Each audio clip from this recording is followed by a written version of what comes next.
भगवान शिव के सबसे बड़े धार्मिक स्थलों में से एक है अमरनाथ गुफा, जो कि जम्मू कश्मीर में है। हर साल लाखों श्रद्धालु यहाँ आते हैं ताकि वो बर्फ से बनी हुई शिवलिंग के दर्शन कर सके, जो कि एक गुफा के अंदर बनी हुई है। कहा जाता है कि अमरनाथ गुफा में शिवलिंग का आकार चांद की अलग अलग कलाओं के हिसाब से घटता या बढ़ता है। शिवलिंग के साथ साथ यहाँ बर्फ की दो और रचनाएं भी हैं, जिन्हें माँ पार्वती और गणेश माना जाता है। वैसे तो ये गुफा बर्फ से ढकी हुई होती है, पर गर्मियों में मई से अगस्त के बीच में गुफा के आसपास की बर्फ पिघल जाती है और सिर्फ इन्हीं 4 महीनों में लोग यहाँ के दर्शन कर सकते हैं। अमरनाथ 2 शब्दों से बना है। अमर मतलब जो कभी ना मरे और नाथ मतलब भगवान।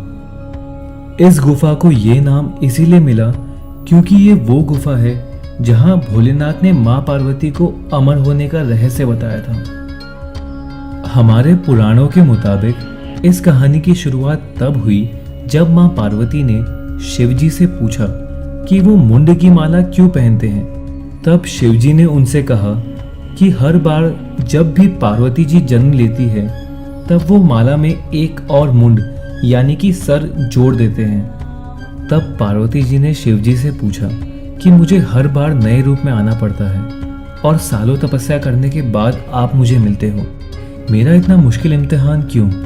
मुझे भी अमर होने का रहस्य बताइए। इस पर शिवजी ने उनसे कहा कि वो अमर कथा की वजह से अमर है और जो भी ये कथा जानता है वो अमर हो जाता है। शिवजी ने उन्हें समझाया कि ये कथा एक रहस्य है और इसके बारे में कोई नहीं जानता, यहाँ तक कि भगवान भी इस कथा के बारे में नहीं जानते।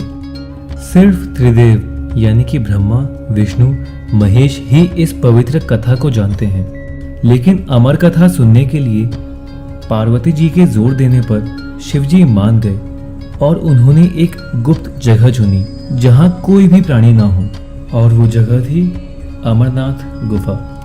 अमरनाथ के रास्ते में भोलेनाथ ने अपनी सवारी नंदी को पहलगांव पर छोड़ दिया। जटाओं से चंद्रमा को चंदनवाड़ी में अलग कर दिया। शेषनाग झील के किनारे पर अपने सांपों को छोड़ दिया। महागुनास पर्वत पर अपने पुत्र गणेश को और पंचतरणी पर महादेव ने 5 तत्वों को अपने से अलग कर दिया। इसके बाद शिवजी ने पार्वती जी के साथ अमरनाथ गुफा में प्रवेश किया।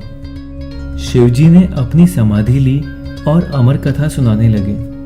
कथा सुनाने के बीच में ही पार्वती जी सो गई क्योंकि कथा बहुत लंबी थी और वो अमरनाथ के सफर से काफी थक गई थी। लेकिन शिवजी को पता ही नहीं चला कि पार्वती जी सो गई थी और वो अपनी कथा सुनाते रहे। इस दौरान 2 सफेद कबूतर गुफा में मौजूद थे और वो कथा सुन रहे थे। कबूतरों की मंद मंद आवाज से शिवजी को लगा कि पार्वती जी कथा सुन रही है और इसी दौरान कबूतरों ने पूरी कथा सुन ली। कथा खत्म होने के बाद शिवजी का ध्यान पार्वती जी की ओर गया जो कि सो रही थी। जब महादेव की नजर कबूतरों पर पड़ी तो वो बहुत क्रोधित हो गए और उन्हें मारने के लिए आगे बढ़े। तब कबूतरों ने भोलेनाथ से कहा कि हमने आपसे अमर कथा सुनी है, अगर आपने हमें मार दिया तो अमर कथा झूठी हो जाएगी। इस पर शिवजी ने उन्हें छोड़ दिया और उन्हें आशीर्वाद दिया कि वो हमेशा इस जगह शिव पार्वती के प्रतीक के रूप में रहेंगे और इस तरह ये गुफा अमरनाथ के नाम से प्रसिद्ध हुई।